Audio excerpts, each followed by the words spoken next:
Black Africa by Cheikh Anta Diop. The economic and cultural basis for a federated state, with an interview by Carlos Moore. Copyright 1974, 1978. Translation from the French by Harold Selimson. Interview by Carlos Moore, 1987. Forward to the English edition. Since 1960, when the first edition of this work appeared, the specter of South Americanization that should have been staved off has instead materialized everywhere. African unity has made only limited progress in certain specific domains of economic, cultural, academic, or other life. Even in those cases, we have had only regional or continental groupings, never involving any real surrender of an iota of national sovereignty, and therefore not irreversible. They include OERS, Organization of States Bordering the Senegal River; UDEAC, Customs Union of Central African States; OERM, Economic Organization of North Africa; EACM, East African Community and Common Market; CEAO, West African Economic Community; CEDEAO, the Economic Community of West African States. Most of these groupings died as they were born, about one every 2 years. Such was the case with the Union of East Africa, including Kenya, Tanzania, and Uganda, which had given rise to so many hopes.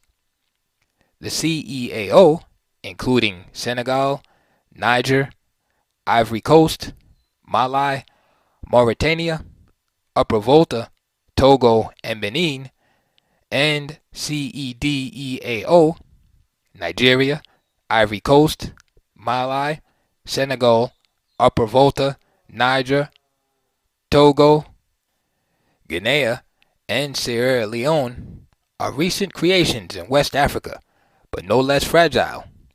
All of them are giants with feet of clay, engaged in trying to square the circle, to achieve meaningful economic unity without political union. No one wants to make the necessary sacrifice to achieve political unity. All hope to gain the benefits of economic integration without sacrificing the selfish interests of their governing groups on the altar of African unity. That is the fundamental contradiction lying at the base of all these ephemeral constructions and unions. The subsidiaries of multinational companies established in the countries making up the so-called Union, whether CEAO or CEDEAO, will without difficulty get around the protective laws that have so laboriously been passed. For instance, within the CEAO Senegal and the Ivory Coast Harbor, most of the subsidiaries of foreign companies there to manufacture cheaply and to export to the rest of the West African zone. These two countries have not used the definition of a national company that other less industrialized nations have, such as Mali, Niger, Upper Volta, and Mauritania, whereas Senegal held that even a foreign-financed company operating within the CEAO must be considered a national company if it brought a 75% transformation to a homegrown product. The other partners were concerned with the company's origin, the ownership of its capital, and the ultimate destination of its profits, and therefore demanded a better definition of the concept of national companies. The Organization of African Unity is better than nothing. If only its authority was stronger, if a determinate part of the sovereignty of the various states were transferred to it in specific domains, it would play a more efficacious role. At the moment, this would seem especially necessary in the matter of defense in order to counter the South African peril. Both Pretoria and Israel now possess the atomic bomb without having had to carry out their own nuclear explosions, thanks to Western duplicity. Let the African peoples not be misled. The nuclear test in the Kalahari that Pretoria recently postponed does not mean it has given up on atomic weapons. It has them already. The test had been intended mainly to intimidate the African states. It was to have been a shattering way of letting them know that Pretoria had joined the atomic club. Tomorrow, or in 10 years, the German rockets that the OTRAG, Orbital Transport und Raketen Gesellschaft company, is beginning to manufacture in equatorial Africa, will be able to deliver Pretoria's nuclear warheads with amazing precision.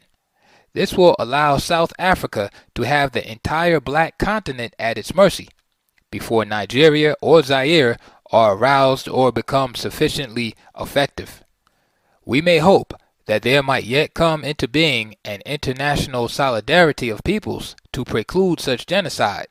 Demographic pressure is at present the only atomic weapon of black Africa.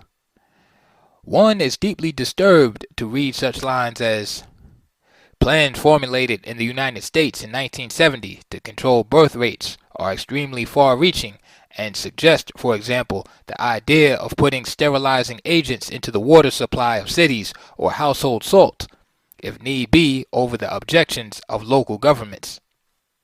On another level, in this era of energy crisis, there is good reason to redefine what ought to be Africa's energy doctrine, for that action in itself will show that this book, written long before the crisis came into existence, foretold it. Toward an African energy doctrine. The days of the 19th century dwarf states are gone. Our main security and development problems can be solved only on a continental scale and preferably within a federal framework. Let us just take one example among many to illustrate this idea. What is the meaning of the rights granted under the law of the sea to such tiny landlocked or semi-arid states as Rwanda, Burundi, Zambia, Niger, Chad, Upper Volta, or the Central African Empire? Within 2 generations, a good share of the customary materials indispensable to our daily lives, including iron, aluminum, copper, uranium, zinc, manganese, and cobalt, will have completely disappeared from land areas. Suitable technical equipment will be required to extract them from ocean bottoms exceeding 2,000 meters, a mile and a quarter.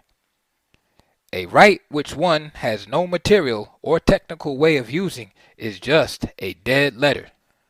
How would states barely as large as one section of Paris or New York, even if their populations grew, be able to run the risk of sending expeditions on their own into the abyssal depths to secure urgently needed supplies of raw materials? It would be just as easy for a legless man to compete in races. An African Kuwait, such as Gabon, in less than 60 years will be an empty shell.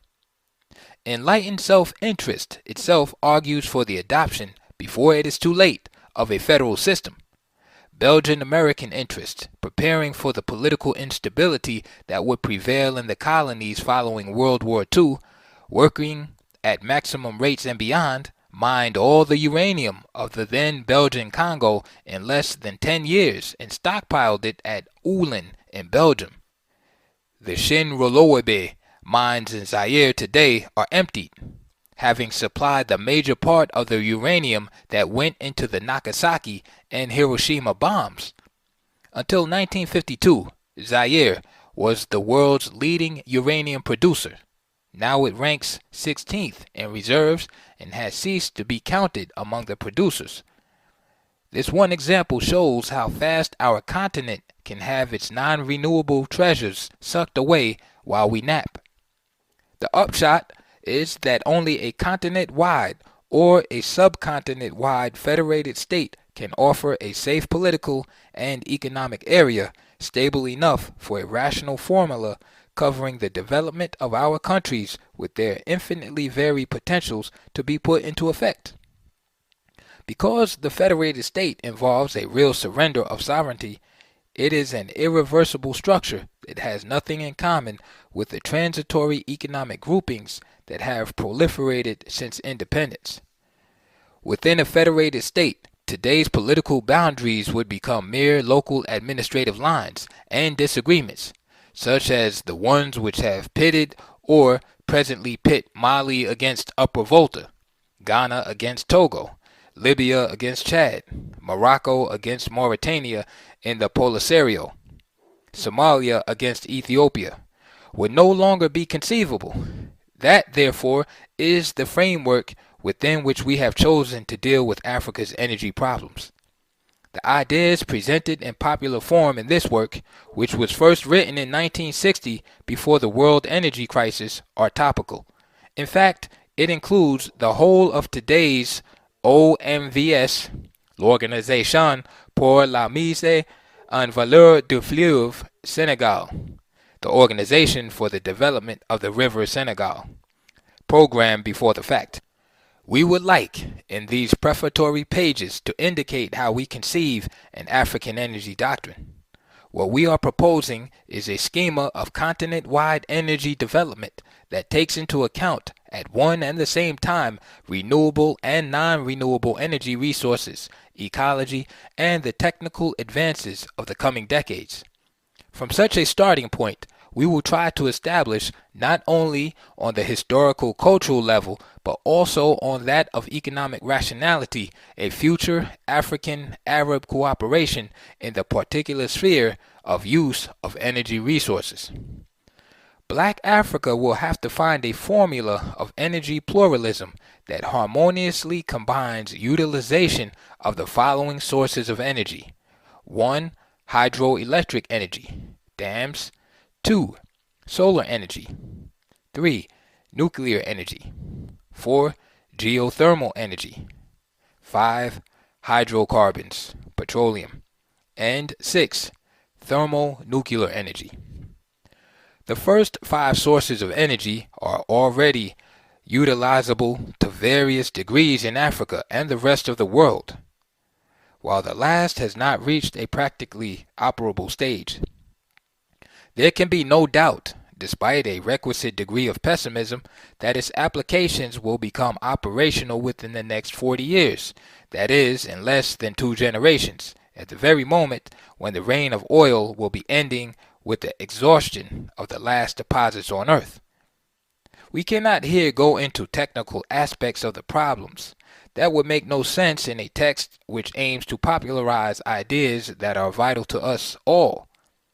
However, if that source of energy were to become available, with effective control of thermonuclear reactions, the energy needs of the planet would be answered for a period of 1 billion, repeat, 1 billion years.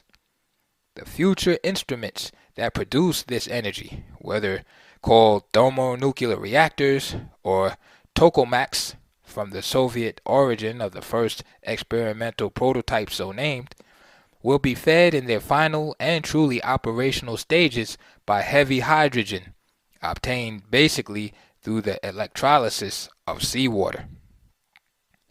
Every country would be able to have its own electrolytic setup, which would be more than enough to handle its current needs. But if energy consumption were to increase indefinitely, African dams would be the proper installations for the production of heavy hydrogen by way of electrolysis. At the same time, they would supply ordinary hydrogen for stockpiling as eventual replacement for gasoline to fuel a type of internal combustion engine to be invented. As far as solar energy is concerned, ongoing research with a view to reducing the cost of solar cells will perhaps allow us on the threshold of the year 2000 to have operational solar power plants, known as land or space heliovoltaics.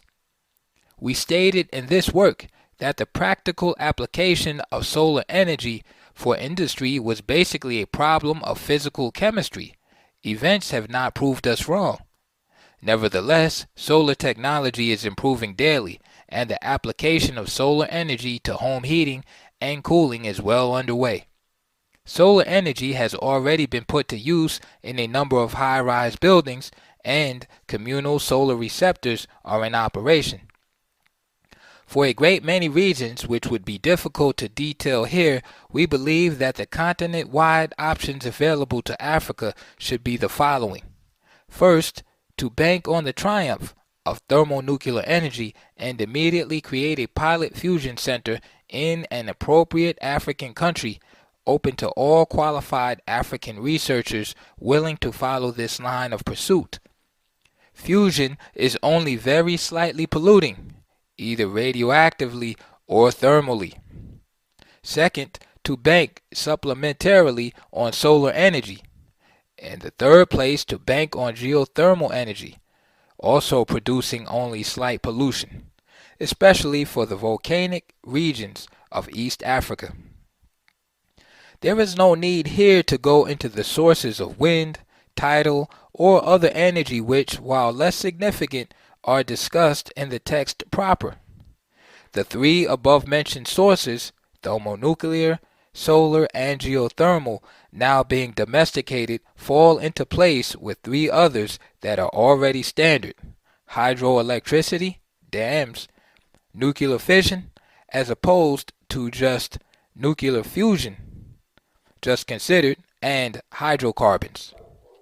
The intensification of petroleum prospecting each year improves Africa's posture in the realm of hydrocarbons, but it is well known that these are highly polluting and are now being depleted throughout the world. Taking these two factors into account, as well as the imminent arrival of new sources of energy, one can anticipate that hydrocarbons will increasingly be considered only as raw materials for the synthetic chemical industry. As for nuclear fusion, it is regrettable that the political historical context no longer allows us a choice. We are obliged to develop this highly polluting technology on the African continent because our people's survival depends upon it. We will have to opt for second generation reactors, that is, breeders or super regenerators, which at their operational stage, with all the dangers involved, produce more fuel than they consume, as is well known. The seismic stability of the African continent will allow stockpiling of atomic waste until a valid, efficient method of disposing of these may be found, instead of embedding them in concrete or sinking them in the ocean by pipeline, as some of the great powers with Atlantic seacoast, such as Great Britain, have been doing. Finally, hydroelectric power today is the principal source of energy for sub-Saharan Africa. Let us not forget that in colonial days, the Belgians had already calculated that equipping the Inga site on the Zaire River would have been enough to supply all the African energy needs of that day, or light the entire continent of South America.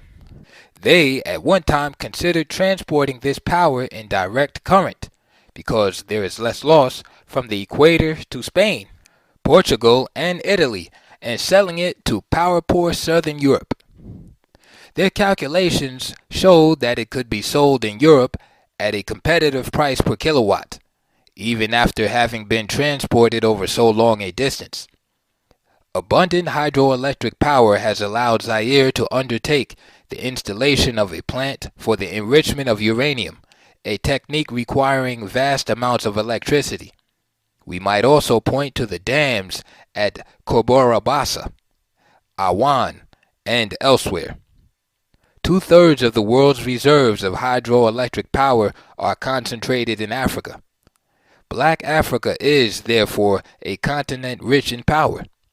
Equipping the present sites and connecting them in an African grid would permit the creation of an integrated continent-wide electrical energy market, covering virtually all the energy needs of the African states through rational distribution without waste. The interconnection of grids is so rational a solution that even countries with different economic systems resort to it. Certain Soviet purchases in Europe, namely in West Germany, are paid for with electric power, or can be considered to be. Establishment of the African grid would allow for power from Zaire to be delivered even to the edges of the desert and thus keep the latter from spreading. At this time, the longest power line for electrical energy and direct current in the world is being built in Zaire between Kinshasa and the Shaba, a distance of 2,000 kilometers. Another line of the same type built by the Portuguese is unfortunately still in operation between Caborabassa, Mozambique, and Johannesburg, supplying power to Pretoria's factories of death. We are convinced that the Mozambican authorities will do their utmost to put an end to this as soon as possible. A private organization, the UPDEA, Union of African Producers and Distributors of Electricity, has been set up in the past few years and is at work to complete the grid. The pitfalls of such a solution are evident. The ideal would be for problems as vital as this to be taken in hand by a continent-wide federated state rather than by a foreign financial group. All deviations are conceivable. We can also understand that such is the prerequisite for self-centered development, as economists employ that term when they emphasize this kind of development, and add that it is possible only by throwing off the iniquitous conditions of the international marketplace and making a break for as long as necessary with that kind of system, as was done, for example, by the Soviet Union or China. Economists have never spelled out the conditions that make such a withdrawal possible. This cannot be held against them, for such a definition is outside the framework of economics. Only a continent-wide or subcontinent-wide federated state can permit realization of such self-centered development. Basis for African-Arab cooperation. I have demonstrated in my earlier books all the biological and cultural kinship between Arabs and black Africans, a kinship so old that it goes back to the 5th millennium BC and the beginning of the 4th with the birth of the Semitic world. I further explored the genetic kinship between Pharaonic Egyptian and the African languages within the framework of a chapter on the process of Semiticization. This kinship greatly antedates Islam, but all the prejudices inherited during the history of the intervening centuries have obscured it. One day it will come to the fore once again, and it is a factor not to be overlooked in the unifying dynamic of the continent. These historic reasons are further supported by current reasons, which belong to the complementary nature of our economies in the light of the coming depletion of hydrocarbon fossil fuels. The form of energy eventually replacing oil in the semi-arid Middle East will not be nuclear fission, for fissionable resources from the earth will give out at about the time petroleum supplies are depleted, to say nothing of the special inconvenience represented by a nuclear power plant existing beyond its use. The substitute energy will very probably be thermonuclear, that is, from nuclear fusion, or else solar. We have seen that if this is the case, Black Africa with its hydroelectric installations might be the inexhaustible source both for heavy hydrogen, which is the raw material for thermonuclear reactors, and for the future vector of energy, i.e. the means of stockpiling and transporting, which is ordinary hydrogen. Hydrogen-fueled automobiles will necessarily replace today's gasoline-fueled vehicles. The solar car, built with photocells, will undoubtedly also come into existence, but it may be less practical because of the alternation of days and nights, even after the problem of conversion and stockpiling of solar energy is solved. It may be that the photosynthesis reaction creating hydrogen from sunlight, accomplished in laboratory experiments by the Japanese, will soon become a practical reality. With the future appearance of hydrogen as the energy vector, a whole new technology of internal combustion engines and various other types of motors must come into existence. It is in terms of that not so distant future that we must rethink all of our developmental problems in order to avoid absurd choices that might condemn the next generation, today's 16-year-olds, to face the worst kinds of difficulties tomorrow. March 10th, 1978.